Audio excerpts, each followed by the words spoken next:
The Tale of Genji, the Broomtree. Genji, the Shining One. He knew that the bearer of such a name could not escape much scrutiny and jealous censure, and that his lightest dallings would be proclaimed to posterity. Fearing then lest he should appear to after ages as a mere good-for-nothing and trifler, and knowing that, so accursed is the blabbling of gossiping tongues, his most secret acts might come to light. He was obliged always to act with great prudence, and to preserve at least the outward appearance of respectability. Thus, nothing really romantic ever happened to him, and Cantano Socio would have scoffed at his story. While he was still a captain of the guard and was spending most of his time at the palace, his infrequent visits to the great hall were taken as a sign that some secret passion had made its imprint on his heart. But in reality, the frivolous, commonplace, straight-ahead amours of his companions did not in the least interest him, and it was a curious trait in his character that went on rare occasions, despite all resistance. Love did gain a hold upon him. It was always in the most improbable and hopeless entanglement that he became involved. It was the season of the long rains. For many days there had not been a fine moment, and the court was keeping a strict fast. The people at the great hall were becoming very impatient of Genji's long residence at the palace, but the young lords, who were court pages, liked waiting upon Genji better than upon anyone else, always managing to put out his clothes and decorations in some marvelous new way. Among these brothers, his greatest friend was the equerry, Tu no Chujo, with whom, above all other companions of his playtime, he found himself familiar and at ease. This lord, too, found the house which his father-in-law, the minister of the right, had been at pains to build for him, somewhat oppressive. While at his father's house, he, like Genji, found the splendors somewhat dazzling, so that he ended up becoming Genji's constant companion at court. They shared both studies and play, and were inseparable companions on every sort of occasion, so that soon all formalities were dispensed with between them, and the innermost secrets of their hearts were freely exchanged. It was on a night when the rain never ceased its dismal downpour. There were not many people about in the palace, and Genji's room seemed even quieter than usual. He was sitting by the lamp, looking at various books and papers, and suddenly he began pulling some letters out of the drawers of a desk which stood near by. This aroused Tuno Chujo's curiosity. "Some of them I can show to you," said Genji, "but there are others which I had rather. It's just that those which I want to see, ordinary, commonplace letters, are very much alike, and I do not suppose that yours differ much from mine. What I want to see are passionate letters written in moments of resentment, letters hinting consent, and letters written at dusk." He began so eagerly that Genji let him examine the drawers. It was not indeed likely that he had put on very important or secret documents in this ordinary desk. He would have hidden them away much further from sight, so he felt sure that the letters in these drawers would be nothing to worry about. After turning over a few of them, what an astonishing variety! Tuno Choju examined and began guessing at the writers' names, and made one or two good hits. More often he was wrong, and Genji, amused by his puzzled air, said very little, but generally managed to lead him astray. At last he took the letters back, saying, "But you too must have a large collection. Show me some of yours, and my desk will open to you with better will."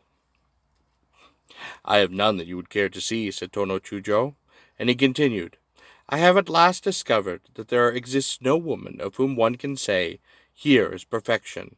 This is indeed she.'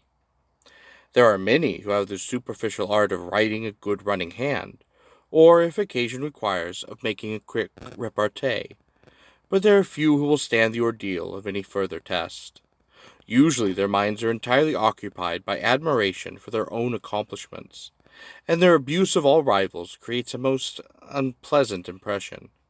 Some again are adored by overfond parents. These have been since childhood guarded behind lattice windows, and no knowledge of them is allowed to reach the outside world, save that of their excellence in some accomplishment of art. and this may indeed and sometimes arouse our interest. She is pretty and graceful, and has yet not mixed at all with the world. Such a girl, by closely copying some model and applying herself with great industry, will often succeed in really mastering one of the minor and ephemeral arts. Her friends are careful to say nothing of her defects, and to exaggerate her accomplishments, and while we cannot altogether trust their praise, we cannot believe that their judgment is entirely led astray. But when we take steps to test their statements, we always are invariably disappointed. He paused, seeming to be slightly ashamed of his cynical tone, which he had adopted, and added, "I know my experience is not large, but this is the conclusion that I have come to so far." Then Genji smiled. "And are there any who lack even one accomplishment?" "Oh, no doubt, but in such a case it's unlikely that anyone would be successfully decoyed. The number of those who have nothing to recommend them, and of those in whom nothing but good can be found, are probably equal. I divide women into three classes. Those of high rank and birth are made such a fuss of, and their weak points are so completely concealed, that we are certain to be told that they are paragons. About those of the middle class, everyone is allowed to express their own opinion, and we shall have much conflicting evidence to shift. As for the lower class, they do not concern us." The completeness with which Tuno Chujo disposed of the question amused Genji, who said, "It will not always be so easy to know into which of the three classes a woman ought to be put, for sometimes people of high rank sink to the most abject positions, while others of common birth rise to be high officers, wear self-important faces, and redecorate the inside of their houses, and think themselves as good as anyone. How are we to deal with these such cases?"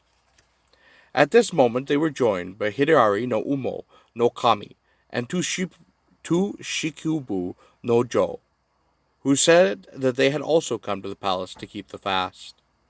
As both of them were great lovers and good talkers, Tu no Chujo handed to them the decision of Genji's question, and in the discussion, which followed, many unflattering things were said. Umo no Kami spoke first. "However high a lady may rise, if she does not come of an adequate stock, the world will think very differently of her form, and it would have one born to such honors.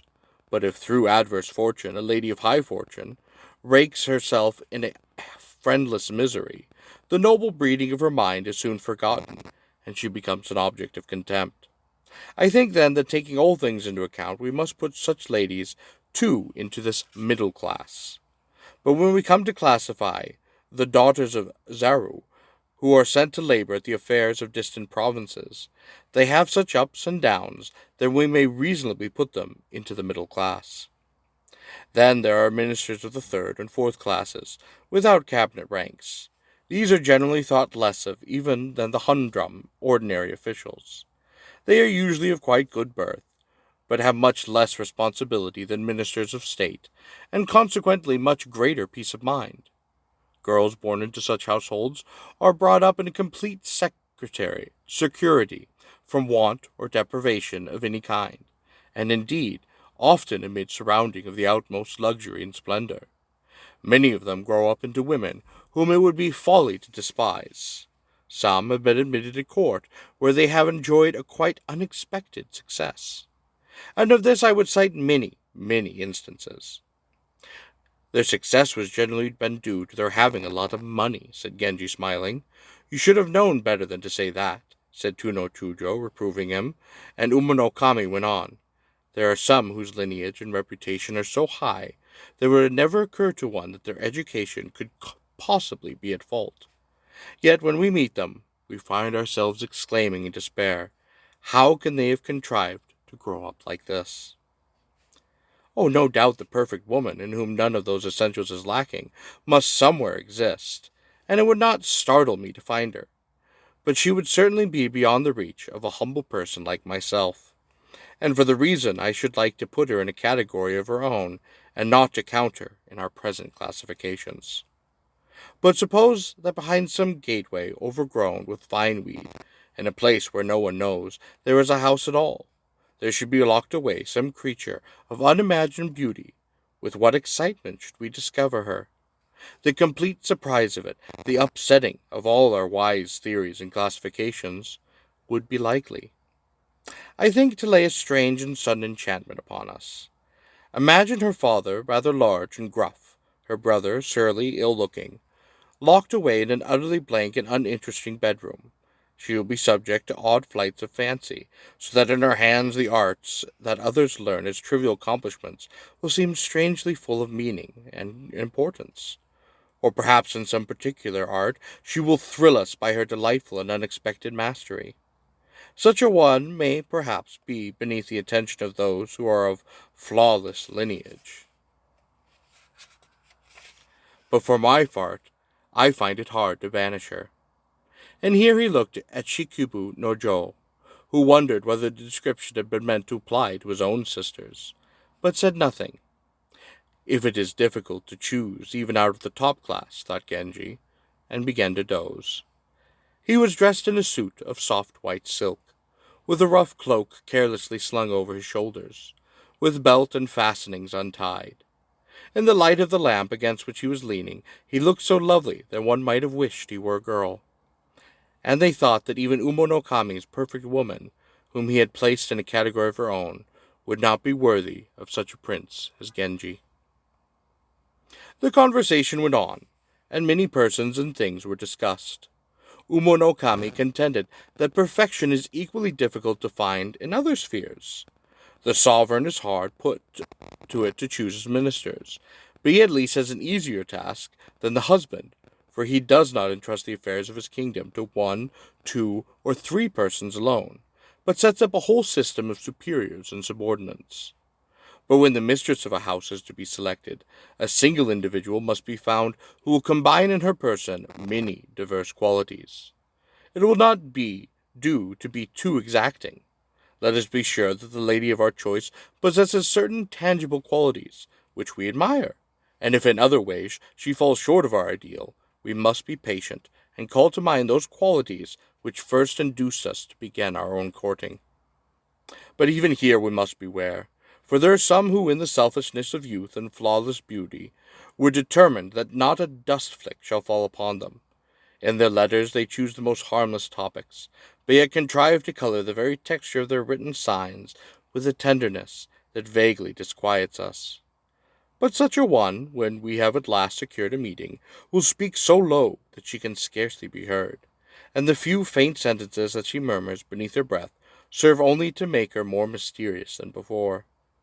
All this may seem to be the pretty shrinkings of girlish modesty, but we may later find that what held her back was the very violence of her passions. Or again, where all seems plain sailing, the perfect companion will turn out to be too impressionable, and will upon the most inappropriate occasions display her affections in so ludicrous a way that we begin to wish ourselves rid of her. Then there is the zealous housewife, who, regardless of her appearance, twists her hair behind her ears, and devotes herself entirely to the details of our domestic welfare. The husband in his comings and goings about the world is certain to see and hear many things which he cannot discuss with strangers, but would gladly talk over with an intimate, who could listen with such sympathy and understanding, someone who could laugh with him, or weep if need be, if often happens to what seems political event, will greatly perturb or amuse him, and he sets apart longing to tell someone about it. He, he suddenly laughs at some secret recollection, or sighs audibly. But the wife only says lightly, "What is the matter?" and shows no interest. This is apt to be very tiring. Umo no Kami considered several other cases, but he reached no definite conclusion, and sighed deeply. He continued, "We will then, as I have suggested, let birth and beauty go by board. Let her be the simplest and most guileless of creatures, so long as she is honest and of a peaceable disposition, that in the end we may not lack a place of trust. And if some other virtue chances to be hers, we shall treasure it as a godsend. But if we discover in her some small defect, it shall not be too closely scrutinized, and we may be sure that she, if strong in the virtues of tolerance and amiability, her outward appearance will not be beyond measure harsh. There are those who carry forbearance too far, and affecting not to notice wrongs which cry out for the redress, seem to be paragons of misused fidelity.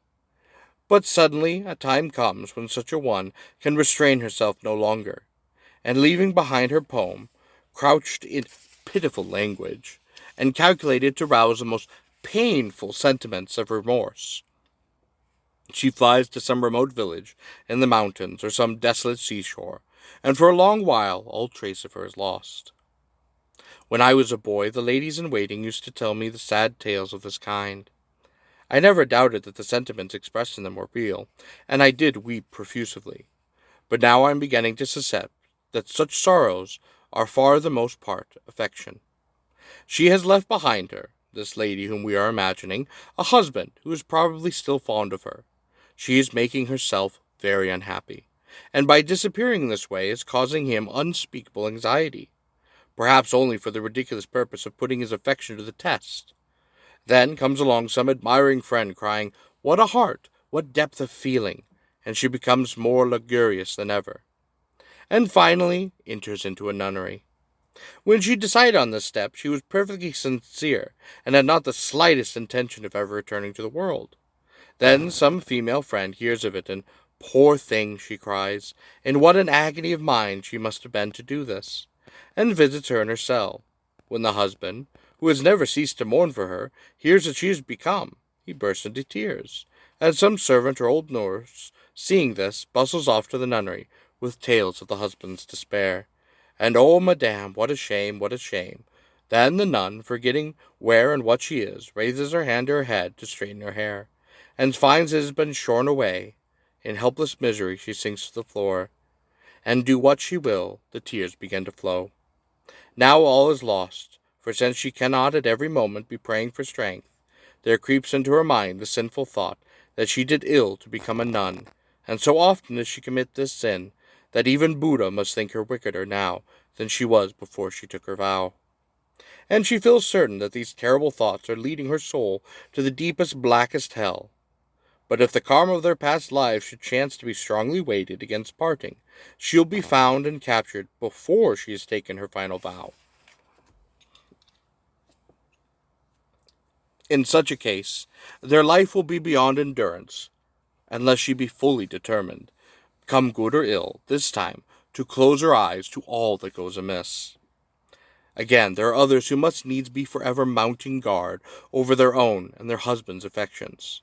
Such a one, if she sees in him not a fault indeed, but even the slightest inclination to stray, makes a foolish scene, declaring with indignation that she will have no more to do with him.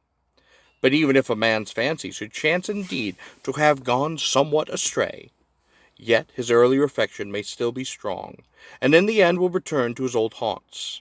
Now by her tantrums she has made a rift that cannot be joined, whereas she who, when some small wrong calls for silent rebuke, shows by a glance that she is not unaware, but when some large offense demands admonishment, knows how to hint without severity.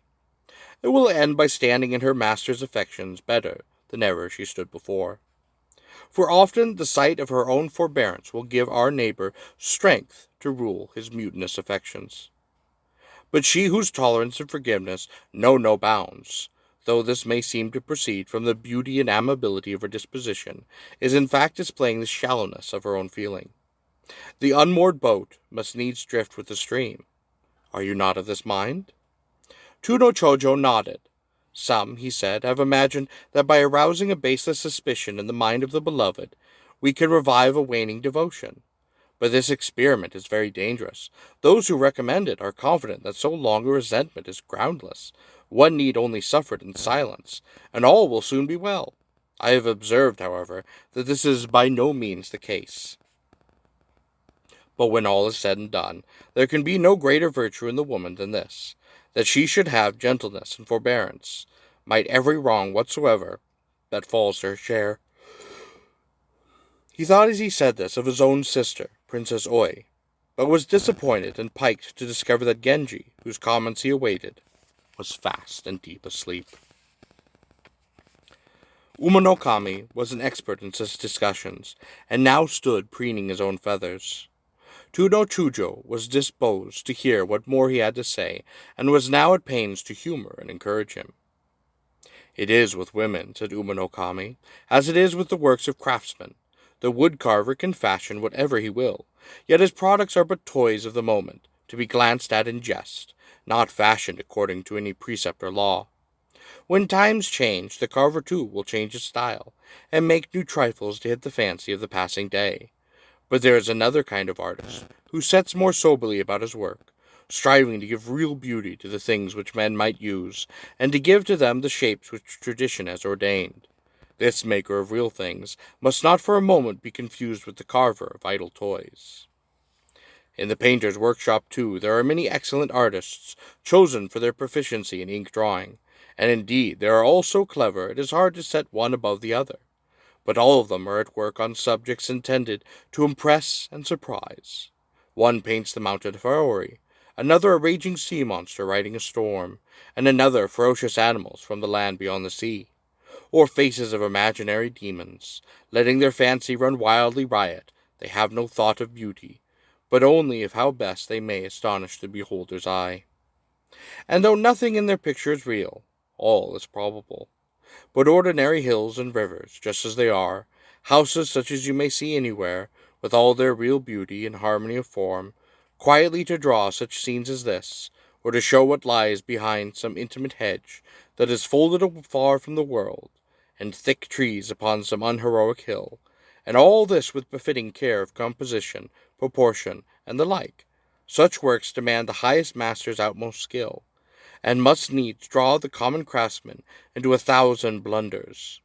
So, too, in handwriting, we see some who aimlessly prolong their cursive strokes, this way or that way, and hope their flourishes will be mistaken for genius. But true penmanship preserves in every letter its balance and form, and though at first some letters may seem but half formed, yet when we compare them with the copybooks, we find that there is nothing at all amiss.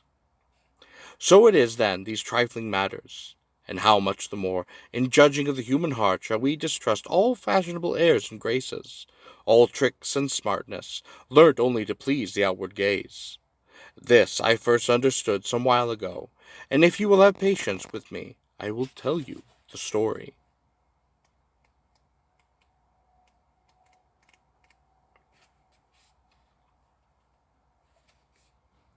So saying, he came and sat a little closer to them. And Genji woke up. Tuno Chujo, in rapt attention, was sitting with his cheek propped upon his hand, and Uma no Kami's whole speech that night was indeed very much like a chaplain's sermon about the ways of the world, and was rather absurd. But upon such occasions as this, we're easily led on into discussing our own ideas and most private secrets without the least reserve. It happened when I was young, and in an even more humble position than I am today. Uma no Kami continued. I was in love with a girl who, like the drudging faithful wife of whom I spoke a little while ago, was not a full-sail beauty, and I in my youthful vanity thought that she was all very well for the moment, but would never do for the wife of so fine a fellow as I. She made an excellent companion in times when I was at loose end, but she was of a disposition so violently jealous that I could have put up with a little less devotion if only she had been somewhat less fiercely ardent and exacting.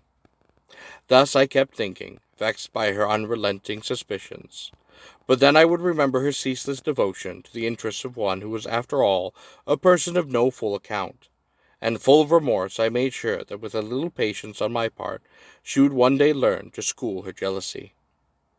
It was her habit to minister to my smallest wants, even before I myself was made aware of them, and whatever she felt was lacking in her she strove to acquire, and where she knew that in some quality of mine she still fell behind my desires, she was at pains never to show her deficiency in such a way as might vex me. Thus, in one way or another, she was always busy in forwarding her my affairs, and she hoped that if all down to the last dewdrop, as they say, were conducted as I should wish, this would be set about down to her credit, and help to balance the defects in her person, which, meek and obliging as she might be, could not, she fondly imagined, fail to offend me. And at this time she even hid herself from strangers, lest their poor opinion of her look should be put out of my countenance. I meanwhile became used to her homely look, and was well content with her character, save for the one article of jealousy. And here she showed no amendment. Then I began to think to myself, surely, since she seems so anxious to please and so timid, there must be some way of giving her a fright which will teach her a lesson, so that for a while at least we may have a respite from this accursed business. And though I knew it would cost me dear, I determined to make a pretense of giving her up, thinking that since she was so fond of me, this would be the best way to teach her a lesson. Accordingly, I behaved with the greatest coldness to her, and she, as usual, began her jealous fit, and behaved with such folly that in the end I said to her, "If you want to be rid for ever of one who loves you dearly, you are going the right way about it by all these endless poutings over nothing at all.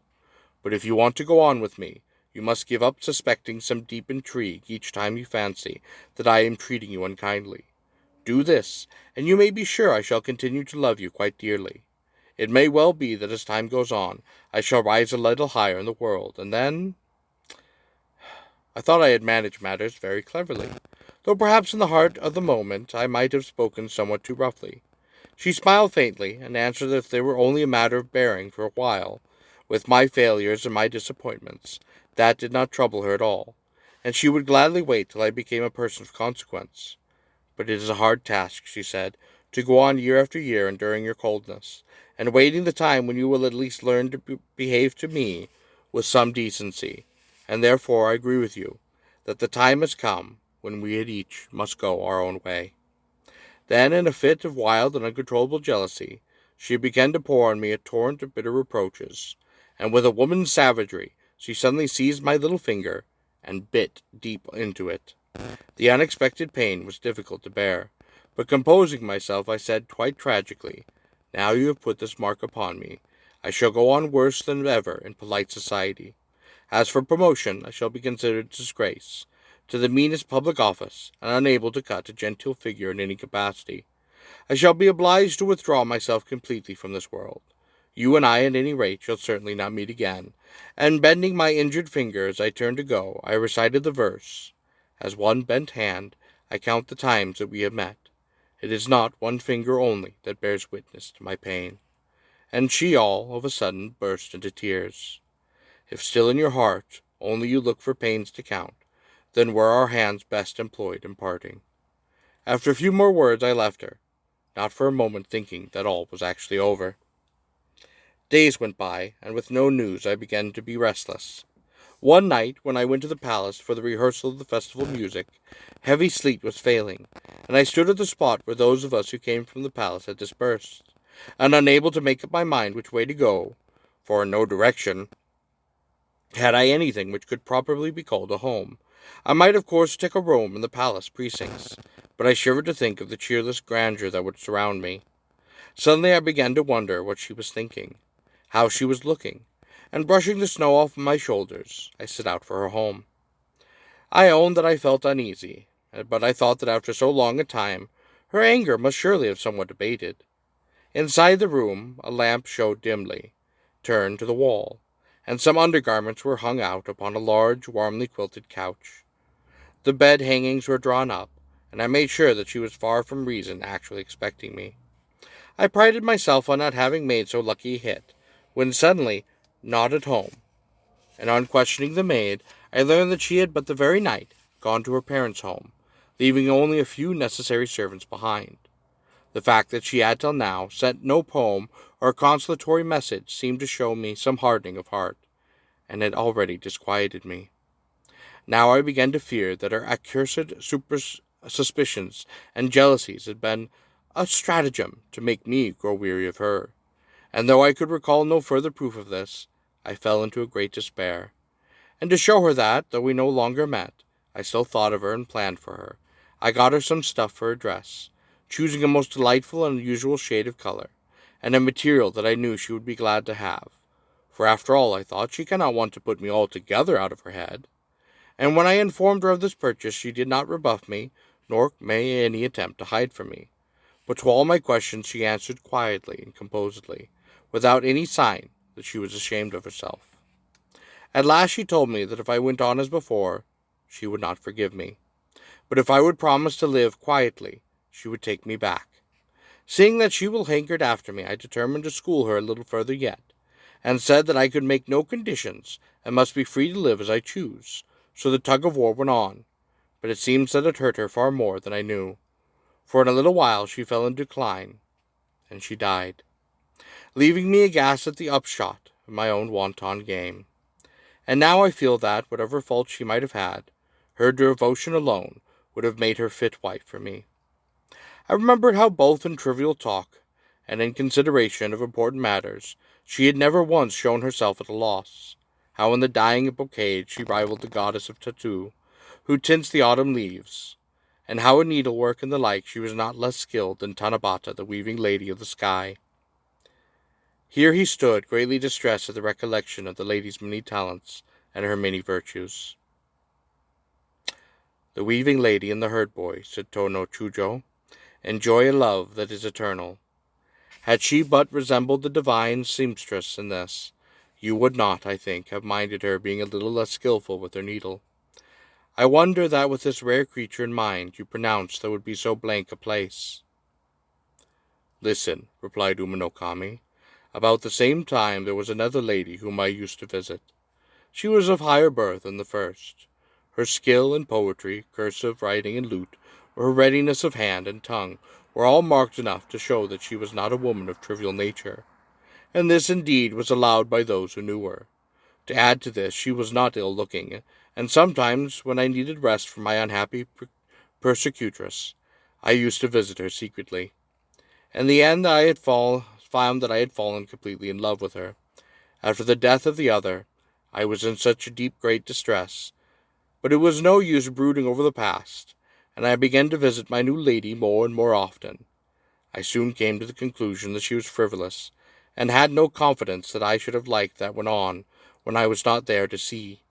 I now visited her only at long intervals, and at last decided that she had another lover. It was during the godless month, on a beautiful moonless night, as I was leaving the palace, I met a certain young courtier, who, when I told him when I was driving out to spend the night at the Denigons, said that my way was his, and joined me. The road passed my lady's house, and here it was that he alighted, saying that he had an engagement which he should have been very, very sorry not to fulfill. The wall was half in ruins, and through its gaps I saw the shadowy waters of the lake. It would not have been easy, for even the moonbeam seemed to loiter here, to hasten past so lovely a place. And when he left his coach, I too left mine. At once this man, whom I now know to be that other lover whose existence I had guessed, went and sat unconcernedly in the bamboo skirting of the portico, and began to gaze upon the moon. The chrysanthemums were just in full bloom. The bright fallen leaves were tumbling and tussling in the wind. It was indeed a scene of wonderful beauty that met our eyes. Presently he took a flute out of the folds of his dress and began to play upon it. Then, slowly putting the flute aside, he began to murmur, "Sweet is the shade," and other catches.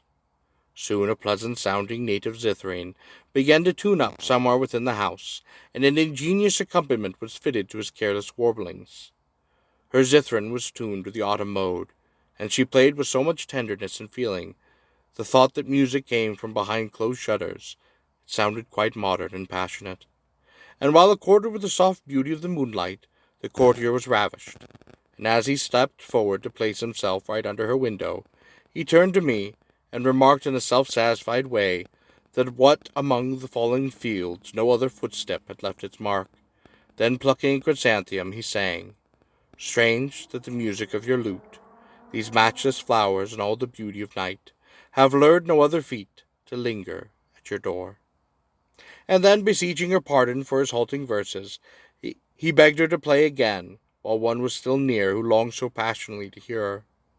When he had paid her many other compliments, the lady answered in an affected voice with the verse, "Would that I had some song that might detain the flute that blends its note with the low rustling of autumn leaves." And after these blandishments, still unsuspecting, she took up the 13-stringed lute, and tuned it to the Panjiki mode. She clattered to the strings with all the frenzy that fashion now demands, and it was a fine performance, no doubt, but I cannot say that it made a very agreeable impression upon me. And man may amuse himself well enough by trifling from time to time with some lady at the court, and will get what pleasure he can out of it while he is with her, and not trouble his head about what goes on when he is not there. This lady, too, I only saw from time to time, but such was her situation that I had once fondly imagined myself the only occupant of her thought.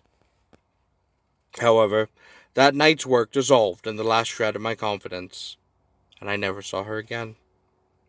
These two experiences, falling to my lot while I was still so young, nearly deprived me of any hope from women, and since that time my view of them has but grown the blacker. No doubt to you at your age they seem very entrancing, those dewdrops on the grass that fall as if they touched, these glittering hailstones that melt if gathered in the hand. But when you are a little older, you will think as I do. Take my advice in this at least. Beware of caressing manners and soft entangling ways, for if you are so rash to let them lead you astray, you will soon find yourself cutting a very silly figure in the world. Tuno Chujo was usually nodded his assent, and Genji's smile seemed such as to show that he too accepted Umonokami's advice. Your two stories were certainly very, very dismal, he said, laughing, and here Tuno Chujo interposed. I will tell you a story about myself. There was a lady whose acquaintance I was obliged to make with great secrecy, but her beauty well rewarded my pains, and though I had not thought of making her my wife, I grew so fond of her that I soon found I could not put her out of my head, and she seemed to have complete confidence in me. Such confidence, indeed, that when from time to time I was obliged to behave in such a way as might well have aroused her resentment, she seemed not to notice that anything was amiss, and even when I neglected her for many weeks, she treated me as though I were still coming every day.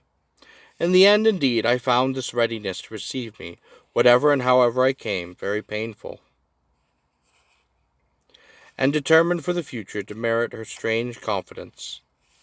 Her parents were dead, and this was perhaps why, since I was all she had in the world, she treated me with such loving meekness, despite the many wrongs I did her. I must own that my resolution did not last long, and I was soon neglecting her worse than before. During this time, and I did not hear of it till afterwards, someone who had discovered our friendship began to send her veiled messages, which cruelly frightened and distressed her. Knowing nothing of the trouble that she was in, although I often thought of her, I neither came nor wrote to her for a long while, and just when she was in her worst despair, a child was born, and at last in her distress she plucked a blossom of the flower that is called child to my heart, and sent it to me. And here Tuno Chujo's eyes filled with tears. Well, said Genji, and did she write a message to go with it? Oh, nothing very out of the ordinary, said Tuno Chujo. She wrote, though tattered be the hillsman's hedge, deign sometimes to look with kindness upon the child flower that grows so sweetly there. This brought me to her side. As usual, she did not reproach me, but she looked sad, and when I considered the dreary desolation of the home, where every object wore an aspect no less depressing than the wailing voices of the crickets in the grass, she seemed to me like some unhappy princess in some ancient story. And wishing her to feel that it was for the mother's sake and not the child's that I had come, I answered with a poem in which I called the child flower by its other name, the bedflower, and she replied with a poem that darkly hinted at the cruel tempest which had attended this bedflower's birth. She spoke lightly, and did not seem to be downright angry with me, and when a few tears fell, she was at great pains to hide them, and seemed more distressed at the thought that I might imagine her to be unhappy than actually resentful of my conduct towards her. So I went away with an easy mind, and it was some while before I came again. When at last I returned, she had utterly disappeared, and if she was alive, she must be living a wretched, vagrant life. If while I still loved her she had but shown some outward sign of her resentment, she would not have ended thus as an outcast and wanderer, for I should never have dared to leave her so long neglected, and might in the end have acknowledged her and made her mine forever. The child, too, was such a sweet creature, and I had spent much time in searching for them, but still without any success. It is, I fear, as sorrowful a tale as that which Uma no Kami has told you. I, being unfaithful, thought that I was not missed, and she, still loved, was in no better case than one whose love is not returned. I indeed am fast forgetting her, but she, it may be, cannot put me out of her mind, and I fear there may be nights when thoughts that she would gladly banish burn fiercely in her breast. For now I fancy that she must be living a comfortless and unprotected life. When all is said and done, said Uma no Kami, my friend, though I pine for her now that she is gone, was a sad plague to me while I had her, and we must own that such a one will in the end be sure to make us wish ourselves well rid of her. The Zithran player had much talent to her credit, but was a great deal too light-headed, and your difficult lady, To no Choji, seems to me to be a very suspicious case. The world appears to be so constructed that we shall in the end be always at a loss to make a reasoned choice. Despite all our picking, shifting, and comparison, we shall never succeed in finding this in all ways, and to all lengths, adorable, and an impeccable female.